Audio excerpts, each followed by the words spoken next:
पाखरे काणी कौड़ीटे भी न थाओ ना घर लोड़ा ना धन लोड़ा तते मु भल पाइछि आउ तो मथारे मु ही सिंदूर देबी।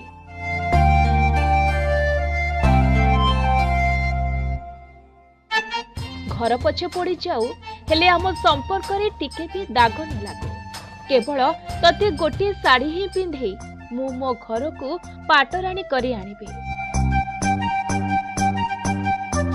हाँ आज्ञा एमिति स्वामी आउ एमिति ज्वाई केवल भाग्यवान लोकंकु ही मिली थाए।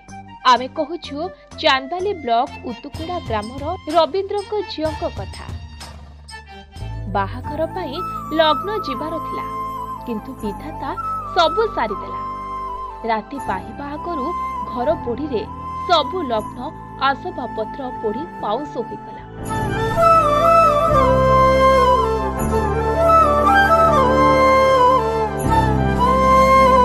रवींद्र और तांको स्त्री मानसिक भावे भांगी पड़िथिले आउ भाबुथिले केमिति करिवे झियर बाहाघर काहाकु मागिबे केउठु ज्वाई को आनी बसाइबे कारण घर तो नाही।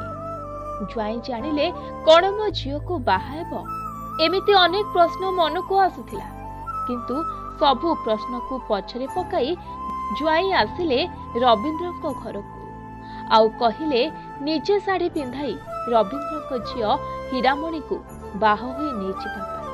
बास ज्वाई को मुहरु एमिति कथा सुनिबा परे समस्ते बे ज्वाईंकर प्रशंसा करूछंती आउ कहउछंती एमिति पुओ को ज्वाई भाबे पाई मु भाग्यवान किंतु ए पिलाटी देखिबा को सुंदर बोली आमे कहूनु। ज्वाई पुओर कार्य देखि समस्ते विमोहित होइछंती आउ एहा देखि रवींद्र को परिवार तथा हीरामणि भी कहउछंती एभली ज्वाई भाग्ୟରେ थिले मिले।